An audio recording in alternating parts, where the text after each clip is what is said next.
의학 박사 존 왓슨의 회상 계속. 마부의 무지막지한 저항이 그의 흉악한 기질의 발로가 아니라는 것은 분명했다. 일단 포박되자 그는 사람 좋은 웃음을 지으며 아까 격투를 벌이던 중에 누가 혹시 다치지나 않았는지 모르겠다고 걱정했다. 나를 경찰서로 압송해 갈 작정이시겠죠. 마부는 셜록 홈즈에게 말했다. 내 마차는 문 앞에 있소이다. 다리를 풀어준다면 아래층까지 걸어 내려가겠소. 내 몸은 예전처럼 가볍지 않으니 말이오. 그렉슨과 레스트레이드는 그 말이 다소 뻔뻔스럽다는 듯 서로의 얼굴을 마주 보았다. 그러나 홈즈는 포로의 말을 듣고 서슴없이 그의 발목을 묶은 수건을 풀어주었다. 마부는 일어서서 다리가 정말 자유로워졌는지 확인하려는 듯 이쪽 저쪽으로 펴보았다. 그때 나는 그의 모습을 눈여겨보면서 이렇게 늠름하고 단단한 체구를 가진 사람은 처음이라고 생각했다. 게다가 햇볕에 그을린 새카만 얼굴에는 육체적 힘만큼이나 무거운 결의와 에너지가 드러나 있었다. 만약 경찰서장 자리가 비어있다면 당신이야말로 적임자요. 마부는 찬탄을 숨기지 않은 얼굴로 나의 동료 하수긴을 바라보며 말했다. 당신이 나를 추적한 방식은 정말 놀라웠소. 두 분도 같이 가십시다. 홈즈는 두 형사에게 말했다. 내가 마차를 몰겠소. 레스트레이드가 말했다. 좋습니다. 그렉스는 나랑 같이 마차에 타면 되겠군요. 그리고 박사도 같이 갑시다. 이 사건에 관심이 많으니까 함께 가는 것도 괜찮을 겁니다. 나는 기쁘게 수락했고 우리는 같이 아래층으로 내려갔다. 포로는 도망치려고 하지 않고 원래 자신의 것이었던 마차에 우리와 함께 조용히 올라탔다. 레스트레이드는 마부석에 앉아서 말을 채찍질하여 순식간에 우리를 경찰 본부로 데리고 갔다. 우리는 작은 방으로 안내되었다. 경사 하나가 우리가 데려온 범인의 이름과 피살자들의 이름을 적었다. 얼굴이 유난히 흰 경사는 감정을 드러내지 않고 사무적으로 맡은 바 임무를 처리했다. 피고인은 이번 주 안에 재판에 회부될 겁니다. 경사는 말했다. 그리고 제퍼스 호프 씨, 무슨 할 말이 있으십니까? 당신이 하는 말은 기록될 것이고 그것은 당신에게 불리한 증거로 사용될 수 있습니다. 내겐 할 말이 아주 많소. 제퍼스 호프는 느릿느릿 말했다. 나는 여기 계신 신사분들 앞에서 그 얘기를 하고 싶소이다. 법정에서 말하는 게 낫지 않겠습니까? 경사가 물었다. 난 법정에 서지 않을 거요. 호프는 대답했다. 그렇다고 놀랄 필요는 없소이다. 내가 자살 따위를 생각하고 있는 건 아니니까. 당신은 의사요. 그는 마지막 말을 하며 쏘는 듯한 눈길을 내게 돌렸다. 그렇습니다만. 나는 대답했다. 그럼 여기를 좀 만져보시오. 그는 빙그레 웃으며 수갑찬 손으로 자신의 가슴께를 가리켰다. 나는 그의 가슴에 손을 올려놓았다. 가슴 안쪽에서 단박에 심상치 않은 맥박과 고동이 감지되었다. 그의 흉벽은 약한 건물 내부에서 강력한 엔진이 작동할 때처럼 떨며 요동치고 있는 듯 했다. 방 안에 있는 사람들이 일제히 침묵한 가운데 나는 심장에서 벌이 윙윙거리는 듯한 소음이 나는 걸 들을 수 있었다. 이럴 수가. 나는 외쳤다.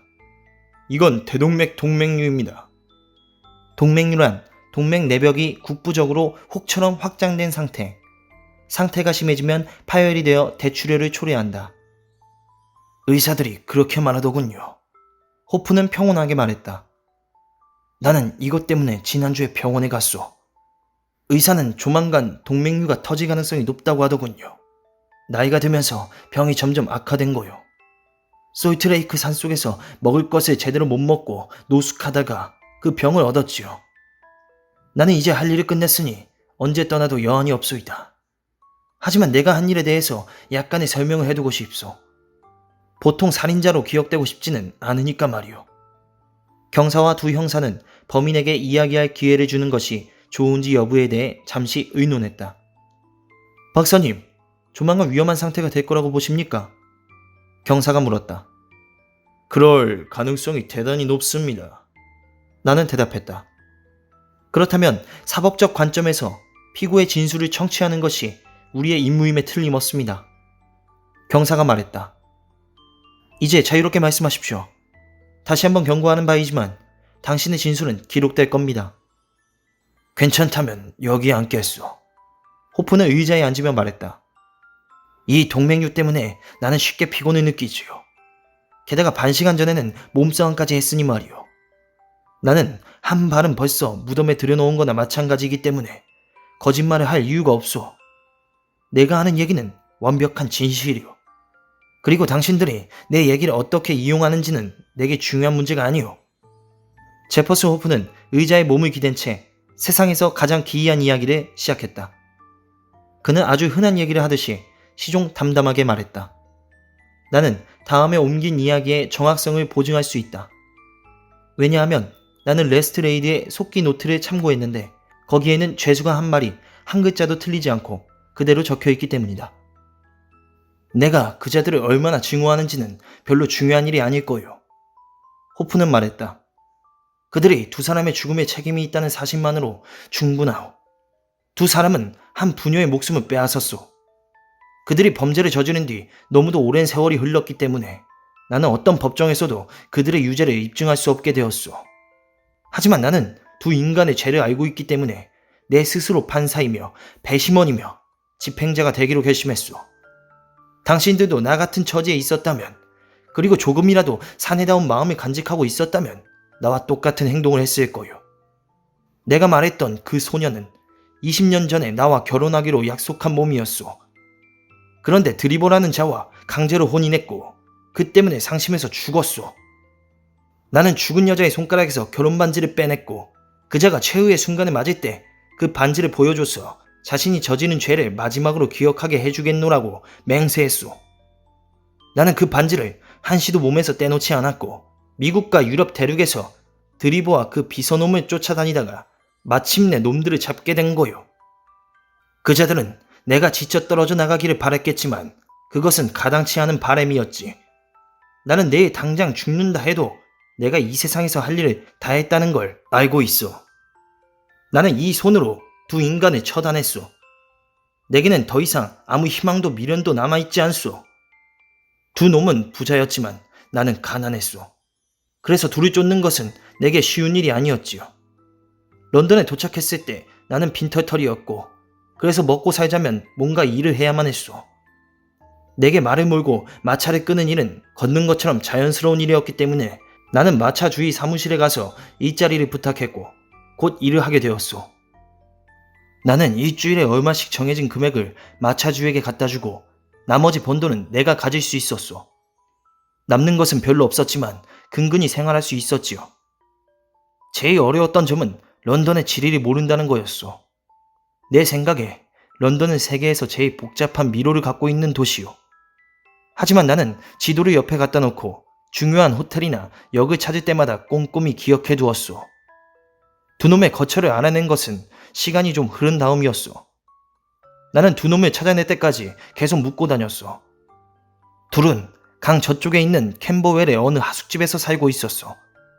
일단 놈들을 찾아내자 나는 그들이 내 소나기에 들어왔다는 사실을 알아냈지요.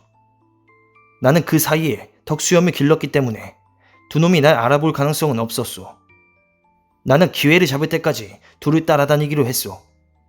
나는 다시는 놓치지 않겠노라고 결심했소이다. 그래도 나는 두 놈을 놓칠 뻔했지. 둘이 어디를 가든 나는 항상 뒤를 따라다녔소. 어떤 때는 마차로, 또 어떤 때는 걸어서 따라다녔는데 좋기로는 마차가 제일이었소. 마차만 탔다 하면 그자들은 내게서 도망칠 수 없었으니까 말이요. 그래서 일은 아침이나 밤늦게 할 수밖에 없었소. 사무실에 입금을 해야 할 돈이 밀리게 되었지요. 하지만 나는 개의치 않았소. 그자들을 붙잡을 수만 있다면 그것으로 좋았던 거요. 하지만 놈들은 아주 교활했소. 놈들은 자신들이 추적당할 가능성이 있다고 생각했던 게 틀림없소. 왜냐하면 절대로 혼자서는 외출하는 법이 없었으니까. 또 밤에도 밖에 나가는 법이 없었소. 2주일 동안 나는 그자들을 매일 따라다녔지만 그자들이 따로 있는 걸 한 번도 보지 못했소. 드리버라는 자는 하루 중 절반은 술에 취해 있었지만 스탠거스는 잠시도 허점을 보이지 않았소. 나는 아침부터 밤까지 그자들을 지켜보았지만 기회는 찾아오지 않았어. 하지만 나는 실망하지 않았는데 때가 가까워졌다는 걸 직감했기 때문이요. 단 한 가지 걱정거리는 내 가슴 속에 든 이것이 할 일을 마치기도 전에 너무 빨리 터져버릴지도 모른다는 거였소. 그러던 어느 날 저녁 무렵 그 하숙집이 있는 도케이 테라스의 거리를 마차로 왔다 갔다 하고 있는데 마차 하나가 그 집 문 앞에서 서는 게 보였소. 마차는 집 안에서 내온 짐을 싣고 잠시 후에 드리버와 스탱거스까지 태우고 출발했소. 나는 말에 채찍질을 해서 뒤를 따라갔소. 나는 그자들이 숙소를 옮길지도 모른다고 생각했기 때문에 정말 불안했소이다. 놈들은 유스턴역에서 내렸고 나는 아이 하나를 불러서 내 말을 붙잡고 있게 한 다음에 놈들을 따라 대합실로 들어갔소. 놈들이 리버프행 기차가 있느냐고 묻자 영무원은 방금 기차가 떠났고 다음 기차는 몇 시간 뒤에 있다고 대답했소. 스탱거스는 그 말을 듣고 실망한 기색이 역력했지만 드리버는 오히려 좋아했소. 나는 사람들 틈에 섞여 그자들 가까이에 서 있었기 때문에 둘 사이에서 오가는 얘기를 죄다 들을 수 있었지요. 드리버는 자신이 할 일이 좀 있으니 기다려주면 금방 다시 오겠다고 말했소. 비서는 드리버에게 둘이 같이 붙어 다니기로 결심한 일을 벌써 잊어버렸느냐고 따지고 들었소. 드리버는 사안이 예민한 것이니 자기 혼자서 가봐야겠다고 대답했소. 스탱거슨이 그 말을 듣고 뭐라고 대답했는지는 모르겠지만 드리버는 욕설을 퍼부으면서 고용 하인인 주제에 나한테 감히 명령하려 드냐고 소리소리 질렀소. 그러자 비서는 어쩔 수 없다고 생각했는지 막차를 놓치면 헨리데이 프라이빗 호텔로 와서 자신을 찾으라는 타협안을 내놓았지요. 드리버는 11시 전까지는 기차역으로 돌아오겠다고 대답하고 역을 나섰소. 그토록 오랫동안 기다려온 때가 마침내 도래한 거요. 원수들은 내 수중에 떨어졌소. 놈들은 같이 있을 때는 서로를 보호해줄 수 있었지만 일단 혼자가 되자 무력해졌소. 하지만 섣부른 행동은 금물이었지. 나는 이미 계획을 다 세워놓고 있었다. 만약에 놈들이 자신을 공격한 사람이 누구이고 또 자신이 왜 보복을 당했는지 그 이유를 모른다면 복수를 한들 무슨 만족을 느낄 수 있겠소. 내가 세워놓은 계획에 따르면 놈들은 과거에 저지른 죗값을 받는다는 사실을 알아야 했소. 그런데 그 일이 있기 며칠 전에 나는 어떤 신사 양반을 태운 적이 있었는데 그 양반은 브리스톤로의 집들을 둘러보고 마차에 집 열쇠를 하나 놓고 내렸소. 그 양반은 그날 저녁 때 바로 열쇠를 찾아갔소이다. 하지만 나는 그 사이에 열쇠를 본을 떠놓았다가 그걸 복제할 수 있었지요. 그 열쇠 하나로 나는 이 대도시에서 내 마음대로 쓸 수 있는 적어도 하나의 공간을 갖게 된 거요. 당장 해야 할 일은 드리버를 그 집으로 데려가는 거였는데 그건 쉽지 않은 일이었소. 그자는 길을 가다가 술집 두어 곳에 들렸소. 두 번째 술집에서는 거의 반 시간 정도 있다가 나왔지요. 거기서 나왔을 때 그 비틀거리는 걸음걸이로 보아 그자는 만취한 것이 틀림없었소. 그자는 내 앞에서 가고 있던 이륜마차를 잡아탔소. 나는 처음부터 끝까지 내 말의 주둥이가 그자가 탄 마차를 모는 마부 옆으로 1미터를 벗어나지 않을 정도로 바짝 따라붙었소. 우리는 워털루 다리를 건너 몇 개의 거리를 지나갔소. 그런데 놀랍게도 마차가 멈춘 곳은 그자가 살던 바로 그 하숙집 앞이었소. 대관절 그자가 무슨 생각으로 그 집에 되돌아간 건지 나는 도통 알 수가 없었소. 어쨌든 나는 그 집에서 100m 정도 되는 거리에서 마차를 세웠소. 그자는 그 집에 들어갔고 이륜마차는 가버렸소. 그런데 물 한 잔만 주시오. 말을 하다 보니 목이 타는구려. 내가 물잔을 건네주자 그는 단숨에 물을 들이켰다. 좀 낫군요. 그는 말했다. 나는 그 앞에서 15분 정도 기다렸소. 그런데 갑자기 사람들이 집 안에서 싸우는 소리가 들려오더군요. 그러더니 현관문이 활짝 열리고 두 남자가 나왔소. 한 사람은 드리버였고 다른 한 사람은 생전 처음 보는 청년이었죠. 청년은 드리버의 멱살을 잡더니 계단 꼭대기에서 그를 힘껏 걷어차고 드리버는 길 한가운데까지 밀려 나왔소. 이 개같은 자식! 청년은 손에 든 몽둥이를 흔들면서 소리 질렀소.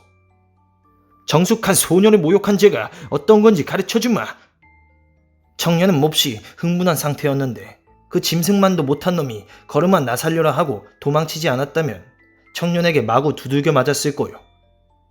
그자는 뒤뚱거리며 달려오다가 내 마차를 보더니 재빨리 올라탔어. 헨리데이 프라이빗 호텔로 갑시다. 그자가 말했어. 그자가 내 마차에 타자 내 가슴은 기쁨으로 터져나갈 듯 했고 나는 마지막 순간에 와서 동맹류가 파열되는 게 아닐까 두려울 정도였어. 나는 어떻게 하는 것이 가장 좋을지 궁리하며 천천히 말을 몰았어. 나는 곧장 교회로 나와서 한적한 길에 마차를 세워놓은 다음 그자와 마지막 대화를 나눌까 하고 생각했어. 그런데 그렇게 하기로 거의 마음을 굳혔을 때 그자가 해결책을 제시했어. 또다시 견딜 수 없이 술이 고팠던 드리버는 어느 싸구려 술집 앞에서 마차를 세우라고 지시했어. 그러더니 나에게 기다리라고 하고 술집으로 들어갔소이다. 그자는 패점 시간까지 있다가 나왔는데 머리 꼭대기까지 술이 오른 걸 보고 나는 게임은 끝났다는 걸 알았어. 내가 그자를 무자비하게 죽일 생각을 하고 있었다고 생각하진 마시오. 내가 그렇게 했다면 그것은 융통성 없는 정의에 지나지 않을 거요. 애당초 난 그렇게 할 생각이 없었소. 나는 오래전부터 그자의 선택에 따라서는 그자가 이길 수 있는 게임을 하려고 결심하고 있었소. 나는 미국에서 유랑 생활을 하는 동안 수많은 직업을 전전했는데 한 번은 요크 대학의 실험실에서 수의 겸 청소부 노릇을 한 적이 있었소이다. 어느 날 교수가 독극물 강의를 하면서 남아메리카에서 쓰이는 화살독에서 추출해낸 알칼로이드인가 하는 것을 보여준 적이 있었소. 교수는 그 독이 극미량으로 사람을 즉사시킬 수 있는 강한 독작용을 갖고 있다고 했소. 나는 그 병을 눈여겨보아두었다가 사람들이 없는 틈을 타서 소량을 덜어냈지요. 나는 약의 조제 기술이 꽤 좋았기 때문에 그 독을 작은 수용성 알약으로 만들어낼 수가 있었소이다. 나는 그 알약을 하나씩 상자에 담고 생김새는 똑같지만 독성은 없는 알약을 만들어서 같이 넣어두었소. 나는 기회가 오면 두 신사에게 이 알약 상자를 하나씩 안기고 약을 하나 꺼내게 한 다음 남은 알약은 내가 먹겠노라고 결심하고 있었소. 나는 그것이 손수건으로 총구를 감싸고 총을 쏘는 것보다 훨씬 덜 시끄럽겠지만 그에 못지않게 치명적인 방법이라고 생각했소. 그때부터 나는 항상 약상자 2개를 몸에 지니고 다녔소이다. 그런데 그걸 써먹을 때가 온 거요. 시간은 12시를 넘어 1시가 다 되어가고 있었소. 비바람이 몰아치고 춥고 음산한 밤이었죠. 밖은 추웠지만 나는 몹시 기뻤소. 너무 기쁜 나머지 덩시덩시 춤이라도 추고 싶었다. 생각해보시오. 20년간 오로지 한 가지 일만 생각하며 살아온 사람에게 갑자기 그 일이 닥쳐왔을 때 어떤 기분이 들겠는지 말이오. 나는 신경을 안정시키기 위해 시가를 피워 물었소. 관자놀이는 흥분으로 펄떡거렸지요. 나는 마차를 몰고 가는 동안 늙은 존 페리오와 사랑스러운 루시가 어둠 속에서 나를 쳐다보고 웃고 있는 모습을 볼 수 있었소. 지금 이 방에 있는 여러분의 모습처럼 아주 선명하게 말이오. 브리스톨로의 그 집 앞에 도착할 때까지 두 사람은 내 앞에서 나란히 걸어갔다오. 인적이 끊긴 거리에는 비만 쏟아질 뿐 쥐죽은 듯 조용했소.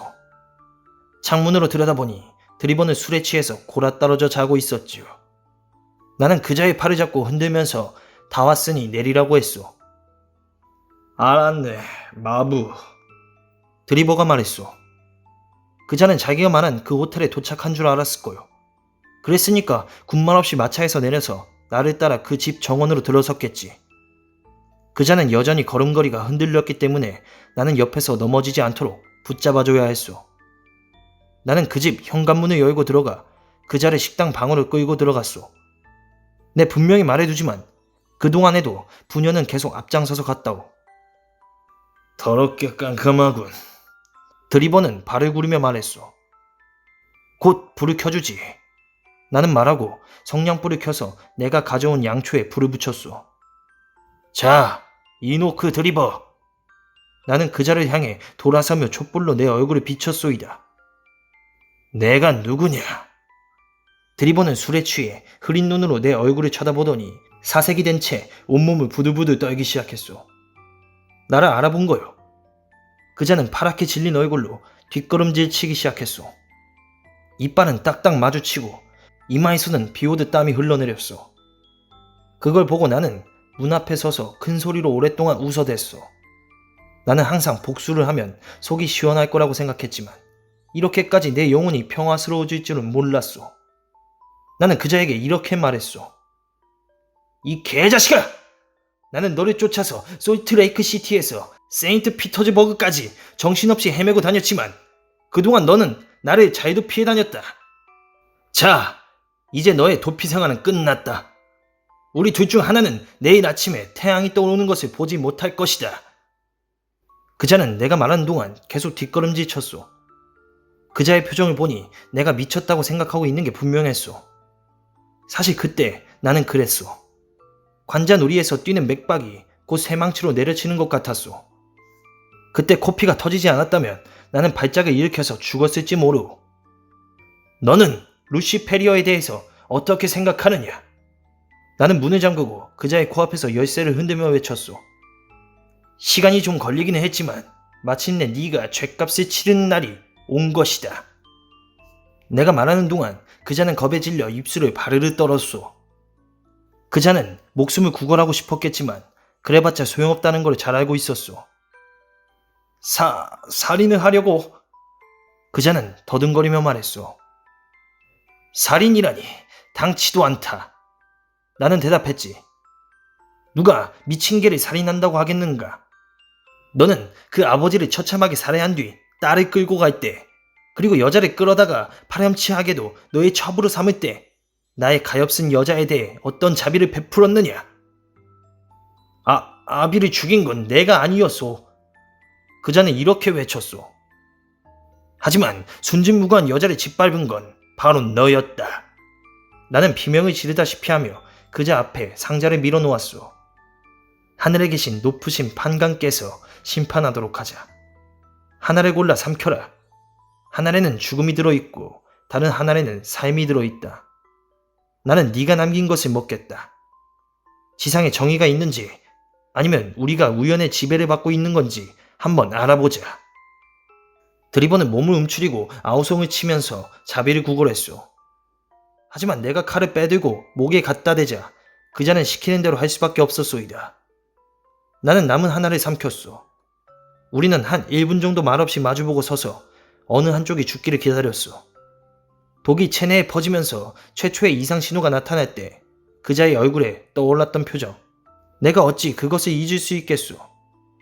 나는 그 표정을 보고 웃음을 터뜨리며 루시의 결혼 반지를 그자의 눈앞에 들이댔소.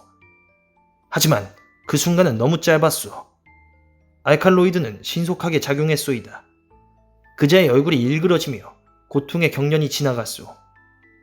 그자는 두 팔을 벌리고 비틀비틀 걷다가 목심 비명을 지르더니 바닥에 쿵 소리를 내며 엎어졌소.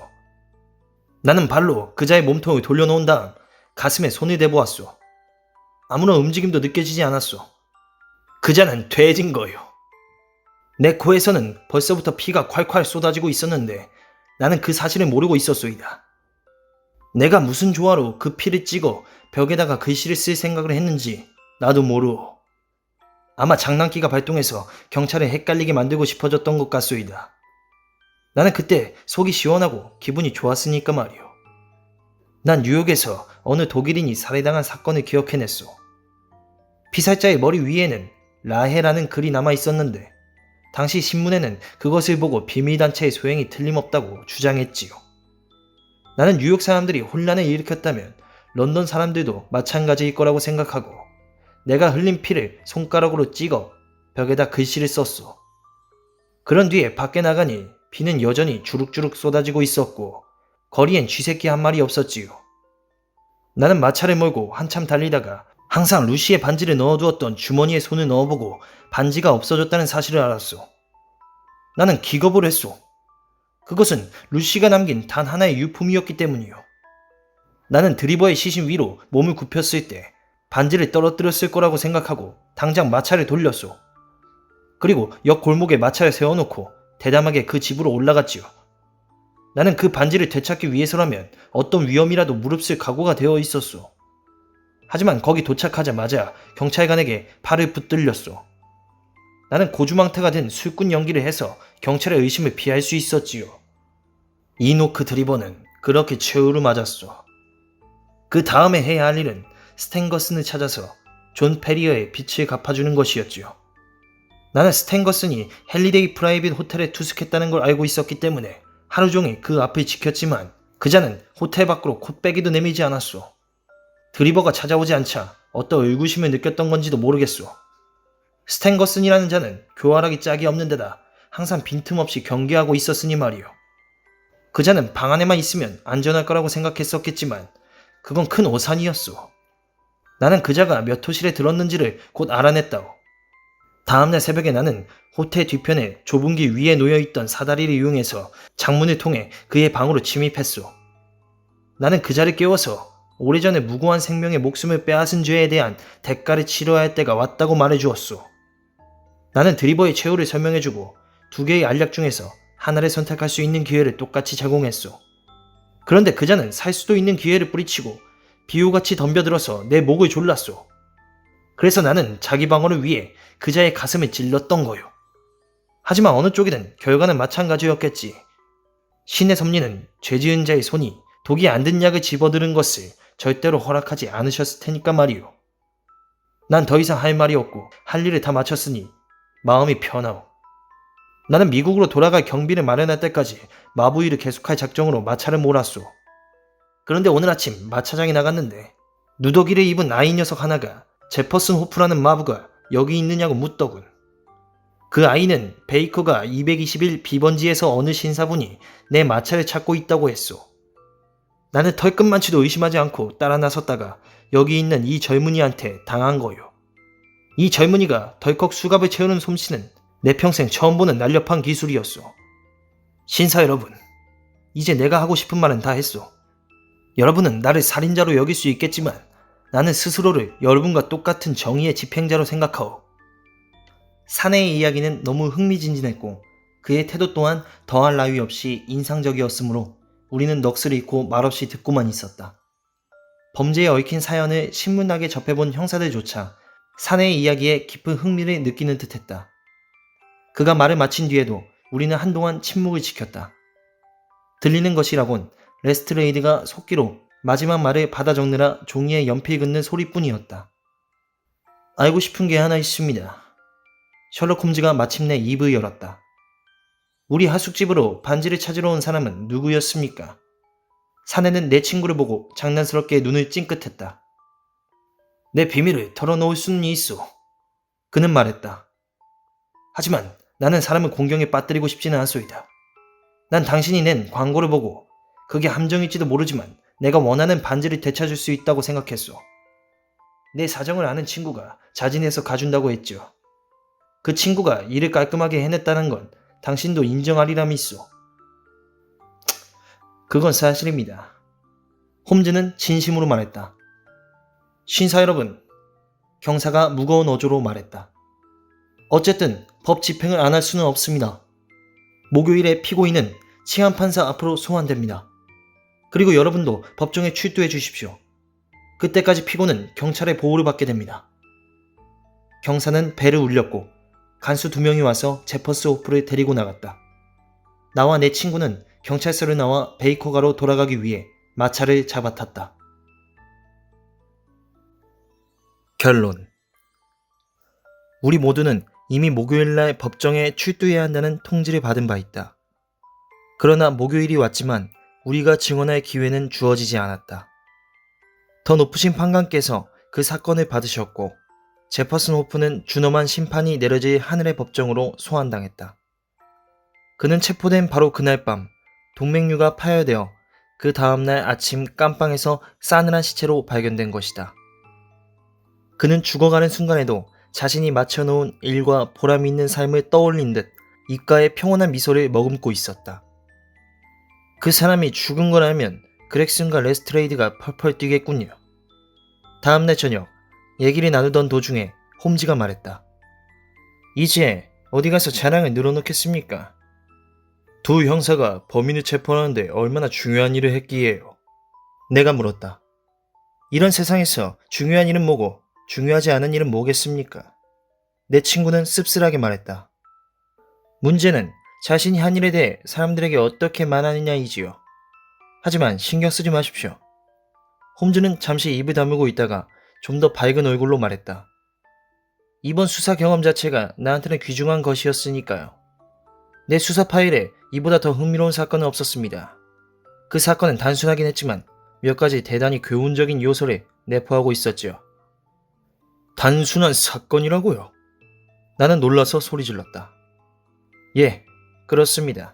그렇게 말할 수밖에 없죠. 셜록 홈즈는 내가 놀라는 걸 보고 빙그레 웃으며 말했다. 내가 몇 가지 지극히 상식적인 추리만으로 사흘 안에 범인을 밝혀낼 수 있었다는 것만 봐도 그 사건의 본질적인 단순성을 알 수 있죠. 그건 사실입니다. 나는 말했다. 이미 설명드린 적이 있지만 특이한 요소는 사건을 어렵게 만드는 것이 아니라 오히려 사건 해결에 길잡이 역할을 해줍니다. 이런 문제를 해결하는데 가장 중요한 것은 거꾸로 추리해 나갈 수 있는 능력이죠. 이것은 대단히 유용하고 쉽지만 사람들이 잘 연마하지 않은 능력입니다. 일상생활에서는 여러 가지 사실을 토대로 순차적으로 결과를 끌어내는 방식이 더 쓸모있기 때문에 거꾸로 추리해 나가는 방식은 무시당하기 십상입니다. 종합적인 사고 능력을 가진 사람이 50명 있다면 분석적인 사고 능력을 가진 사람은 1명밖에 없는 형편이죠. 솔직히 말하면 나는 말했다.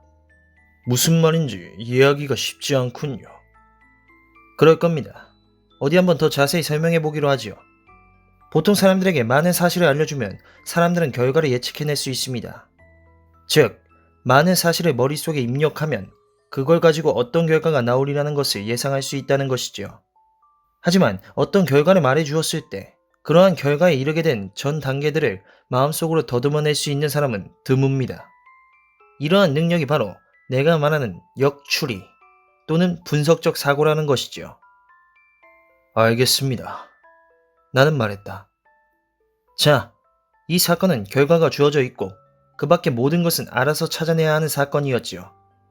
이제 내가 추리한 여러 단계에 대해 말씀드리겠습니다. 우선 맨 처음으로 돌아가 봅시다. 박사도 알다시피 나는 걸어서 어떤 선입견도 없는 백지와 같은 마음으로 그 집을 향해 다가갔습니다. 당연히 나는 맨 처음에 도로부터 살펴보았죠. 그리고 이미 설명드린 대로 마차 바퀴 자국이 선명하게 남아있는 것을 보고 밤사이에 그곳에 마차가 왔다 갔다는 사실을 알게 되었습니다. 바퀴 사이의 간격이 좁은 것으로 보아 개인 마차는 아닌 것이 분명했습니다. 런던의 일반 전세 마차는 신사들이 타는 브루엄에 비하면 바퀴 사이의 간격이 퍽 좁으니까요. 이것이 처음으로 거둔 수학이었습니다. 나는 그 다음에 천천히 현관을 향해 걸어갔습니다. 마침 정원의 길은 발자국이 잘 남는 흙길이었지요. 박사의 눈에 그 길은 발자국으로 뒤덮인 진흙탕에 지나지 않았겠지만 나의 훈련된 눈에는 진흙 표면에 남겨진 모든 발자국 하나하나가 다 의미를 가졌습니다. 수사과학에서 발자국 추적만큼 중요하면서도 인정받지 못하는 분야는 없죠. 다행히도 나는 항상 발자국을 추적하는 일을 중요시했고 숱한 훈련을 통해 그 일은 내게 제2의 천성 같은 것이 되었습니다. 나는 순찰 경관에 무거운 발자국을 보았습니다. 하지만 제일 먼저 정원에 지나간 두 사람의 발자국도 보였지요. 제일 먼저 찍힌 발자국을 알아내는 건 식은 죽 먹기였습니다. 왜냐하면 다른 발자국에 덮여 완전히 지워진 곳이 몇 군데 있었으니까요. 이렇게 해서 두 번째 단서를 잡은 겁니다. 야간의 침입자는 둘이었고 한 사람은 키가 꽤 크고 다른 한 사람은 좁고 우아한 구두 자국으로 보아 최신 유행의 옷차림을 한 신사였습니다. 집에 들어가자마자 이 추리가 옳다는 것이 확인되었습니다. 멋진 구두를 신은 사나이가 바닥에 누워 있었지요. 그렇다면 키 큰 사나이가 살인자였던 겁니다. 살인이 일어났다면 말이죠. 시신에는 아무 상처가 없었지만 몹시 동요한 표정을 보니 죽기 전에 자신의 운명을 알았던 것이 틀림없었습니다. 심장병이나 그 밖의 자연적 원인으로 급사한 사람들은 결코 그런 표정을 짓는 일이 없으니까요. 시신의 입냄새를 맡아보니 약간 시큼한 냄새가 났습니다. 나는 피살자가 반강제로 독을 마시고 죽었다는 결론을 내렸습니다. 내가 그렇게 생각한 것은 피살자의 얼굴에 증오와 두려움이 드러나 있기 때문이었지요. 나는 배제의 법칙에 의해 이러한 결론에 도달했습니다. 눈앞의 사실을 설명해 줄 수 있는 다른 가설은 없었지요. 이게 전대미문의 범죄라고 생각하지는 말아 주십시오. 독을 강제로 먹이는 것은 범죄의 역사에서 새삼스러운 사건이 아니니까요. 우크라이나 오데사의 도이스키 사건, 프랑스의 몽펠리에의 레투리에 사건은 웬만한 동물학자라면 누구나 알고 있는 사건들입니다. 자, 이제 범행 동기라는 큰 문제가 떠오릅니다. 없어진 것은 아무것도 없기 때문에 살인의 목적이 절도는 아니었습니다. 그러면 정치적인 동기나 여자 문제가 있었을까요? 그때 나는 이 두 가지 가능성을 함께 검토해 보았지만 전자보다는 후자 쪽이 더 가능성이 크다고 판단했습니다. 정치범들은 임무를 끝내면 재빨리 달아납니다. 그런데 이 사건의 범인은 반대로 아주 느긋하게 행동했고 온 방에 발자국을 남겨놓았습니다. 그것은 현장에서 오래 지체했다는 것을 나타내지요. 범행 동기는 정치적인 것이 아니라 사적인 원한이 분명했습니다. 사적인 원한에 의한 계획적인 복수였던 것이죠. 벽 위에 쓴 글씨가 발견되었을 때 나는 내 판단에 대해 더욱 확신을 갖게 되었습니다. 글씨는 뻔한 눈속임이었죠. 반지가 발견되자 의문은 속 시원히 풀렸습니다. 범인은 피살자에게 죽었거나 또는 자기 옆에 없는 어느 여성을 상기시키기 위해 그 반지를 이용한 것이 분명했죠. 그렉슨에게 클리블랜드 경찰에 조회해야 할 때 질문을 했느냐고 물었던 것은 바로 그때였습니다. 하지만 박사도 기억하겠지만 그렉슨은 그렇지 않다고 대답했습니다. 나는 그때 방안을 자세하게 조사했고 범인의 키에 대한 내 판단이 옳다는 걸 알았습니다. 그리고 트리치노폴리 시가와 범인의 손톱 길이에 대한 부가 정보도 얻어냈지요. 나는 그때 방바닥에 떨어진 피는 범인이 흥분해서 터트린 코피라는 결론을 내리고 있었죠. 방 안에는 격투의 흔적이 전혀 없었으니까요. 또 핏자국은 범인의 발자국과 일치했습니다. 몸에 피가 많은 사람이 아니라면 이런 식으로 흥분해서 코피를 터트리는 일은 거의 없습니다. 그래서 나는 범인이 건장하고 혈색이 좋은 남자일 거라는 의견을 과감하게 내놓았던 것이죠. 결과적으로 내 판단이 옳다는 것이 입증되었습니다. 현장 조사를 끝낸 뒤 나는 그렉슨이 관가한 일을 했지요. 나는 클리블랜드 경찰서장에게 전보를 보내 이노크 드리버의 결혼관계에 대해서 알려달라고 했습니다. 결정적인 답신이 왔습니다. 드리버는 제퍼스 호프라는 이름의 옛 연적을 피하기 위해 이미 법의 보호를 요청한 적이 있고 호프는 현재 유럽에 체류하고 있다는 것이었습니다. 나는 결정적인 단서를 틀어주게 됐다는 사실을 알았죠. 남은 일은 범인을 체포하는 것뿐이었습니다. 나는 이미 마음속으로 드리버와 함께 빈집에 들어간 사내가 바로 마차를 몰았던 마부임에 틀림없다는 판단을 내리고 있었습니다. 도로의 바퀴 자국은 말이 주인 없는 상태에서 한동안 서성거렸다는 것을 드러내고 있었지요. 그런데 마부가 집 안에 들어가지 않았다면 도대체 어디서 있었겠습니까? 또 정신이 제대로 박힌 사람이라면 제3자가 보는 앞에서 범죄를 저지르지는 않을 겁니다. 쓸데없는 증인을 만들 필요가 없으니까요. 또 있습니다. 런던에서 다른 사람을 미행하려고 할 때 마부가 되는 것보다 더 좋은 방법이 어디 있겠습니까? 나는 이 모든 사실을 고려해서 제퍼스 호프가 런던에서 마부 노릇을 하고 있으리라는 결론을 내리게 된 겁니다. 마부가 범인이라고 했을 때 그가 일을 그만두었으리라고 생각할 이유는 없었습니다. 또 범인 자신의 입장에서 볼 때 갑자기 일을 그만두었다가는 불필요한 주목을 끌게 될 수도 있으니까요. 나는 범인이 적어도 한동안은 일을 계속할 거라 생각했습니다. 또 그가 가명을 쓸 거라고 생각할 이유도 없었지요. 자신을 아는 사람이 아무도 없는 나라에 와서 굳이 이름을 바꿀 이유가 어디 있겠습니까? 그래서 나는 거리에 불황아 탐정단을 조직해서 런던 시내의 모든 마차장에 조직적으로 파견했습니다. 그 애들은 결국 목표물을 찾아냈죠. 그 애들이 얼마나 일을 잘해주었는지, 그리고 내가 얼마나 신속하게 그 성과를 활용했는지는 아직도 잘 기억하고 계실 겁니다. 스탠거슨이 피살된 사건은 전혀 예상치 못한 것이었고 어떻게든 그것을 막아내는 것은 불가능했습니다. 박사도 알다시피 나는 독약이 쓰였다는 것을 이미 알고 있었지만 스탠거슨 사건을 통해 문제의 약을 입수할 수 있었지요. 어떻습니까? 전 과정에 어디 한 군데 빠진 곳이 없이 논리적 연설을 이루고 있지 않습니까? 훌륭해요. 나는 외쳤다. 당신의 활약상은 마땅히 널리 인정받아야 합니다. 사건 기록을 출판하는 게 좋겠습니다. 당신이 하지 않겠다면 내가 하리다. 박사, 그건 마음대로 하십시오. 홈즈는 대답했다. 하지만 이거 좀 보십시오. 그는 내게 신문 한 장을 건네주며 말했다. 바로 여기 말입니다. 그것은 그날치 에코였다. 홈즈가 손가락질한 기사는 문제의 사건을 다루고 있었다. 기사는 다음과 같았다.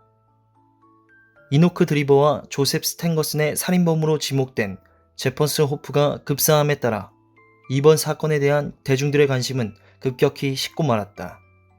사건의 전모는 영원히 어둠에 묻히게 될 전망이었지만 그럼에도 우리는 수사 관계자로부터 이번 사건이 치정과 모르몬교에 얽힌 해묵은 원한으로 인해 빚어졌다는 사실을 들어서 알게 되었다. 피살자 모두가 젊은 시절에 모르몬 교도였던 듯하고 사망한 범인 호프 또한 모르몬 교회 본산 솔트레이크 시티 출신이다. 사건 자체는 허무하게 종결되었지만 적어도 우리는 런던 경찰 수사진의 실력을 대단히 인상적인 방식으로 확인한 셈이 되었다. 또한 차제의 모든 외국인들에게 사적인 감정과 원한이 있거든 그것을 영국령까지 끌고 오지 말고 자기 나라에서 해결하는 게 현명하리라는 교훈을 안겨주었다. 이번에 신속하게 범인을 체포한 것은 순전히 런던 경찰국의 유명한 형사 레스트레이드와 그렉슨 양인의 공로이다. 범인이 체포된 현장은 셜록 홈즈라는 인물의 자택으로 알려졌는데 상기인은 아마추어 탐정으로 다소간의 소질을 나타내고 있는 바 앞으로 위의 두 형사 같은 스승을 만난다면 어느 정도 개인적 성취를 이룰 것으로 기대된다. 앞서 말한 두 수사관은 사건 해결에 혁혁한 공로를 인정받아 표창을 받을 것이라 한다. 처음에 내가 그렇게 말하지 않았던가요? 셜록 홈즈는 껄껄 웃으며 소리쳤다. 우리의 주홍색 연구의 결과가 바로 이것이지요. 형사들에게 표창장을 타게 해주는 것 말입니다. 너무 개념치 마십시오. 나는 대답했다.